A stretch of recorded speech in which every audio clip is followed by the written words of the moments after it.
Hey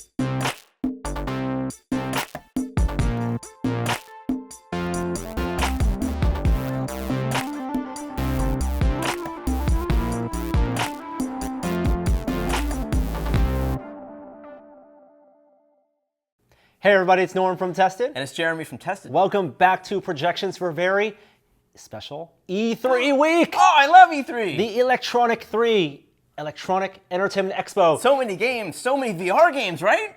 Not really. It turns out not so much. We were down there on Tuesday just for the day. The first day the show floor was open, and we wandered the halls looking for VR games to play. Either new games announced, things that we knew were in development, and we played a few and a bunch. And over the next coming weeks, you will see some of our interviews and hands-on impressions from a bunch of games. But overall, I think we're spoiled by events like Oculus Connect, right?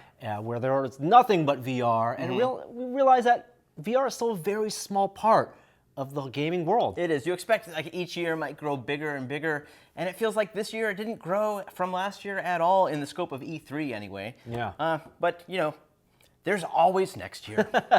But for this year, one of the first things that we did want to talk about, we actually talked about last week, Echo Combat. Right. So Norm finally got to play it. I thankfully got to play in the closed beta last week. So we went into this with, I was kind of a ringer, because it was competitive. We played against another pair of press, and we trounced them. What did you think of the game? I loved the experience. Yeah? I mean, you had relayed from the closed beta period, and I watched the footage that you'd captured, and I got the sense. I love the movement, the zero-G movement in Echo Arena, in Lone Echo, and I love first-person shooters. Right. So combine those two, I felt like it's a winning combination, but from their designer's perspective, they designed it to be 3v3. They have this escort, minecart gameplay mode. I wasn't sure if that was going to be more fun than doing something like a capture the flag or a team deathmatch. Well, and who's to say it won't be? I mean, they haven't announced any other game modes yet, but they have suggested that they're considering them, and there might be more news to come. And some of that info we got from chatting with the developers, which is something you got to do at E3. So let's hear that now.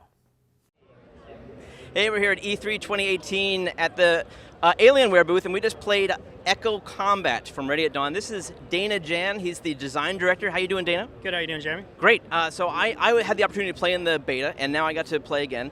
You added a couple things since the beta. I know a lot of our viewers are up to date, so why don't we talk about the two new things that you added so far. So there is a new ordnance and a new tac mod. Can you talk about those? Yeah, we have a shield tac mod right now that we're showing off, which is basically on your offhand you can deploy a large kind of shield for cover. It takes damage, so if people shoot at it, eventually they can disable it and you're exposed. And we also have a deployable grenade called the Arc Mine, which you release it similar to you do the other grenade, but this time it expands and it's kind of like this pulsating thing of electricity that's like an EMP, and when it hits you, it stuns you. That reminds me of being hit in the head in Echo Arena. Is it the same kind of disabled time frame, as long as like a second or two? Right now, I think it is. We're looking to change that. We've been tweaking it, so we're going to have to rebalance that. It may not be the same as Echo Arena, so we're not promising that right now, but essentially, yes, the idea is you're stunned, you're incapacitated, so that people can take advantage of it. Gotcha. And the shield, it reminded me a little bit of like an Overwatch kind of thing where I can shoot through it, enemies can't shoot this way. As long as I can hold it, and then when I place it, but it's locked in place now. Is that right? And can you lock it onto geometry? Can you lock it in midair? Can I lock it on the Flamingo? Currently, you can lock it in midair. You can pretty much place it where you want. It's static right now. We're playing with some other things. Again, there's other things that we're balancing that I can't promise, but we're looking at some of the feedback. We got people who want to maybe use it while they're hanging on to the Flamingo. So right now, yeah, you can also hide behind it. All your friends can shoot through it. So if you pick that and deploy it, people on your team can take advantage of it well. I think right now you can fit like 3 people behind it. So it's pretty cool. Well, tell me about the game going forward. Are we looking at the escort mission exclusively, or are you thinking about other modes, or is there more news to come on that front? There's more news to come, but we are looking at other modes. We're trying a lot of different things. Like I said, we're not announcing anything besides the payload mode right now, but we're looking at it. Great to hear. And what about numbers of players? I know that you started out with Echo Arena with 3v3, but then you expanded it. Are you thinking maybe the same thing here, potentially? Private matches are probably the way that we're going to go with that.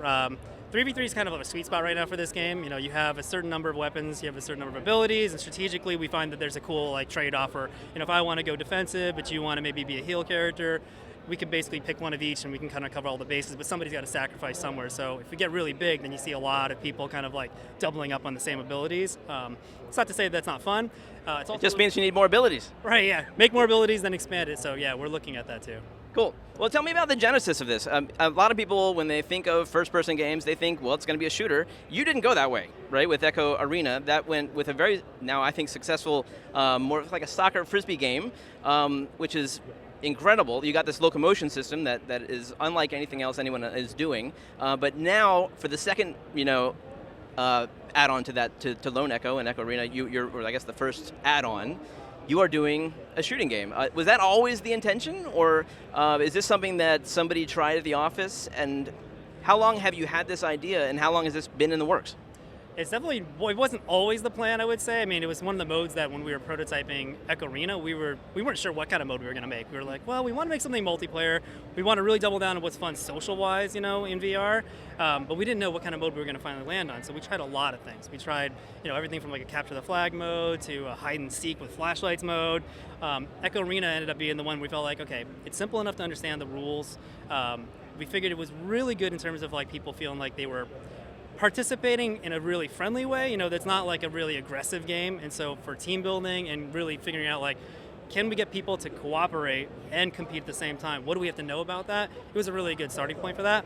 We tried shooting modes in the very beginning, but we realized there's a lot going on. I mean, outside of just getting our infrastructure in place, the lobby working, matchmaking, and a community just to start with that wasn't, going to disappear on us, we figured let's just tackle a smaller subset of things, learn what we need to learn, and then try another mode afterwards. And so this was the top of our list. Everybody internally even was crying for it because we knew it had potential from earlier explorations, and and this is kind of the fruits of that labor. Well, there's kind of a whole new skill set to learn with all of the weapons and all of the attack mods. Are you thinking that you will have a player skill rating for Echo Arena that will be entirely different from Echo Combat? So you'll zero out when you start playing this, and then you'll rise through the ranks again? That's currently what we're thinking, because it is a totally different skill set. Can't promise that yet. I know that's something that we'll probably work on, and we'll make an announcement about it sooner or later. But yeah, it does make sense, because you're right, this game is totally different, and the skill sets are, there's a lot of similarities. People who are really good at Echo Arena, I think we talked about this a little earlier, they're going to have, some things that are very familiar, like throwing a grenade, an arc mine. They're probably going to excel at that. But tactical movement, hiding and stuff like that, and shooting, that's a totally different set of skills. So one interesting thing about Echo Arena is you just have to get the disc into the goal. With this, I'm being shot at, and all of my body is available to the player to shoot at. There's no, from what I can tell, like small hitbox, it's all my whole body. Is that right? That's correct, yeah. From head to toe, you can hit the person. We basically have different regions of the body, and we know what you're hitting, and so we apply a different amount of damage from the head. The feet are going to be way, way less. The head's going to be a lot more. Pretty much what you would expect. So the problem that leaves is that now my feet are somewhere, I don't know where they actually are, because your IK model is having them float behind me. Right. Is that something that you've taken into account from a design perspective in creating the defilé and the structures to hide behind? Yeah, we saw people early on kind of going like, how am I getting hit? And then you realize, you look down and you go, oh, right, I've got legs. And so you have to figure out how to make enough, coverage and occluders to basically make it viable for people to kind of pop their head out, shoot, get underneath it. The Flamingo actually is a really interesting case where early on being on the payload, it wasn't apparent to a lot of people that their legs were hanging out. So as you can see in the form factor we finally chose, it has a hole in the middle, much like a flotation device you would see like at a pool party or something like that.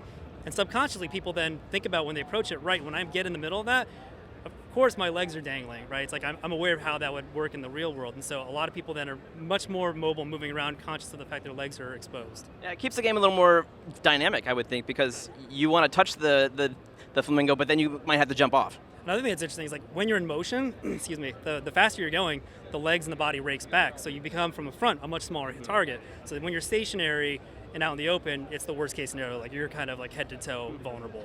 So always be moving is kind of maybe one way to play, or pick something like a shield and cover your legs.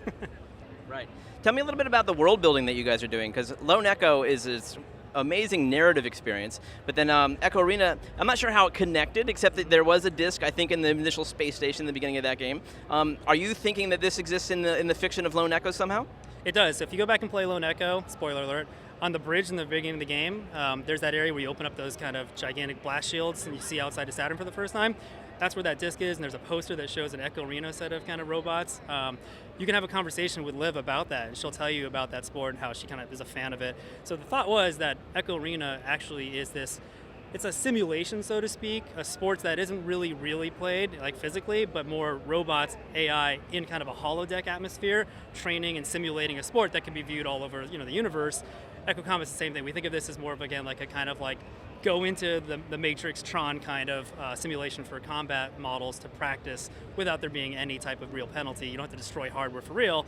That's kind of this world. So with the beta, that begins a week from this Thursday, and how long will that beta period last? It's going to be open for maybe like 5 or 6 days, and then our plan is to basically collect a bunch of data, feedback, shut it down, make some changes, roll out a new build, and then have an additional open beta. So it's going to be a cycling thing that we're going to do. It'll be ongoing until release. And we plan during that period to really kind of hone in on the balance, tweak things. If we have to make any large changes, that's the time to do it, obviously, before we roll it out and go live with the full audience. Okay, well, we'll see you in there, Dana. This is a great game. We're looking forward to playing it some more. Cool. Thanks, appreciate it. All right, so lots of interesting stuff. I still hope they will go for more than 3v3. Oh, really? You like more players? I like more players. You were saying the same thing of Rec Royale. You want a lot of people in there with Yes, yeah. Although I do understand, just based on that one round that I played at E3, why 3v3 is a great way to start. It makes the whole world manageable. Because there are only going to be 3 opponents, so when you have that power to scan through the walls, I know I spot the 3 silhouettes, that's what I'm going for, and I can position myself, because body positioning is how you win this game. The stakes are also higher when one person dies Right. with only 3v3 Totally. because there's a lot of relying on your teammates, whether it's for cover or whether it's for health, because you can get that power up where you are healing your teammates. Yep. So if you go down and you leave your other 2 guys out there, then should you wait for them? Are they close to death so you can all go out together, or what? So there's a lot of strategy involved. And then the last power-up, the first time we used it, was the shield. Here, we felt like the shield, at least I felt like the shield had lots of potential. Did you use it? I got to use it once. I use it as a shield. I didn't use it as a way to grab onto the world, which you can. You're Right. basically creating geometry True. in a level that then you can propel yourself off of or hide behind. It's interesting that the shield sticks in place, right? Like, it's interesting that it's not just a shield that is always there and you can hold and might take damage and eventually die. It actually gets stuck. So it's more of like you have to plant it and in a spot where there's going to be a lot of fire. Yeah. So that's probably at the beginning of the game. I'm not sure what the strategy is about using that deeper into the game once there's a lot of movement. Or is it better on defense or offense? Yep. I'm not sure. Yeah, and also for anyone who's played Echo Arena, you know that there are advanced modes where you can turn on rotation. You can turn the world upside down, which I can't handle it because it's hugely discomforting for me.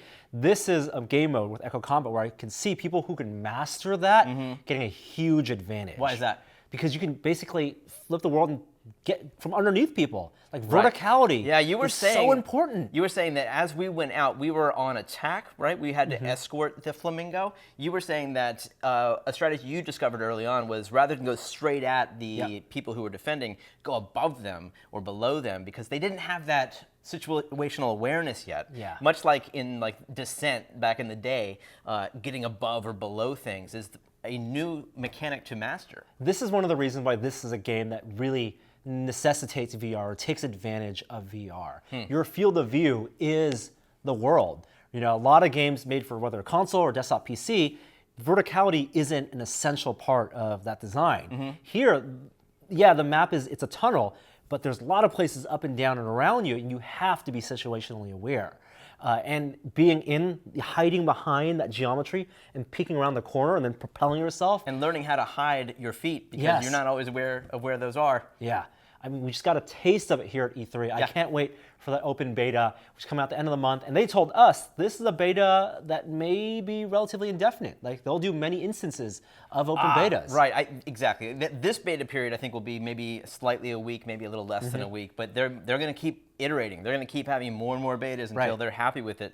Because unlike Echo Arena, they're charging for this one. This will be $10, which isn't that much given the amount of fun that I think this will contain. I think it'll be worth $10, but they want to get it dialed in. I wonder which one's going to become the new newbie favorite. If someone's just getting a Rift, are they going to join this, and are they going to play Echo Arena, or are they going to play Echo Combat? I imagine Combat because it's something they're familiar with. Everyone can aim and pull a trigger. Not only can everyone aim, you can also play a support role. if you're not comfortable jumping in and manipulating, you can be the healer. Right. It's lessons from team-based games like TF2 or even Overwatch.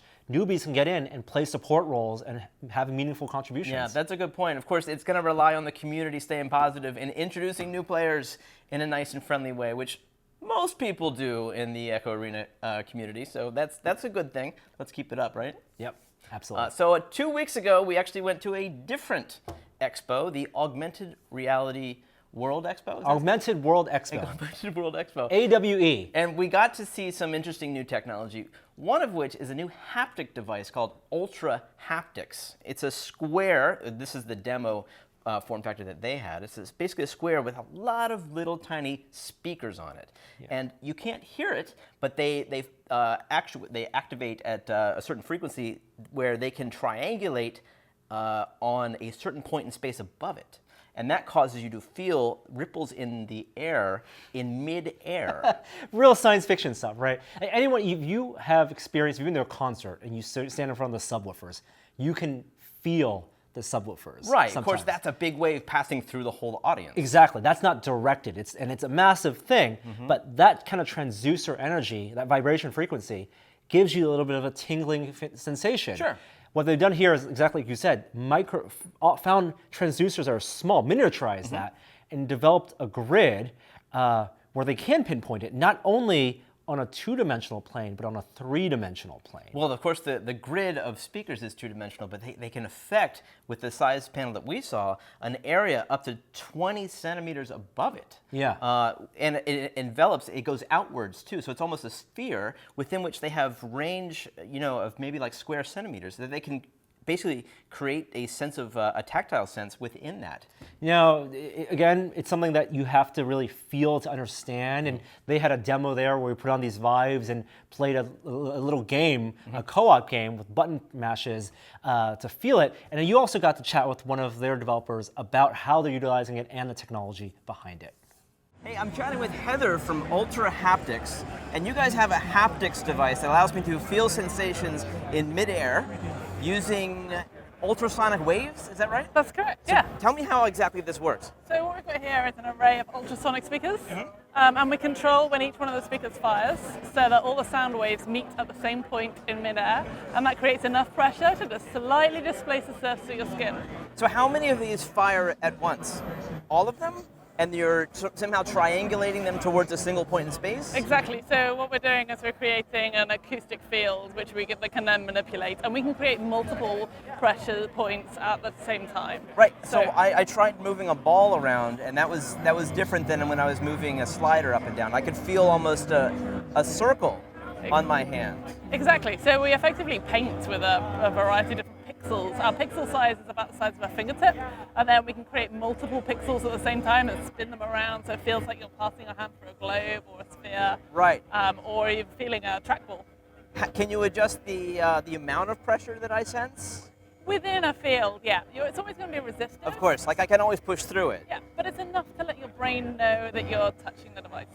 It feels like air, but it's not. It's sound waves. It's vibrating the air just below your fingertip, which is what's vibrating the skin and creating that pressure. So it's creating a pressure point in midair for you. But you don't have to deal with the latency that would be involved if you were actually sending air through out of these to my hand. That's correct. You can instantaneously make me get a sensation. That's correct. And it just makes the whole thing like so much more intuitive to use. When you reach out and touch digital content, you want to be able to instantly feel it, not have any delay. So how big can you make one of these?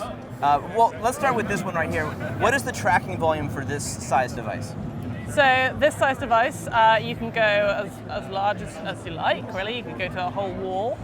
No, but I mean, if just this on this on one here, right now? Okay. Is it like a cube above this that it's limited to, or? You're looking at like a large balloon, effectively. So you have like 40 degrees either side, and then you're going from about 20 to 70 centimeters is a sweet spot. So it works really well for enterprise VR and AR applications, where you want to just be interacting on like a tabletop or right in front. So if we were talking right now, we want to interact with some digital content in front of us. Right. We're going to have this array right in front of us, and we'll be able to interact with it simultaneously and be able to feel it. And you could make these bigger. You were saying you could make them even as large as you could cover a wall with them? Yeah, we could cover a wall with with them. You can go up to 2 meters with them. So we use it a lot for location-based entertainment, for theme park installations. But often with theme parks, actually, they're guiding someone to an area that they want to have haptic feedback in. So that's also a solution for us. And would you use the same size speakers, or could you use bigger ones for that? At the moment, all of our arrays are using these speakers. They're actually automotive speakers. They're exactly the same ones that are used in rear parking sensors.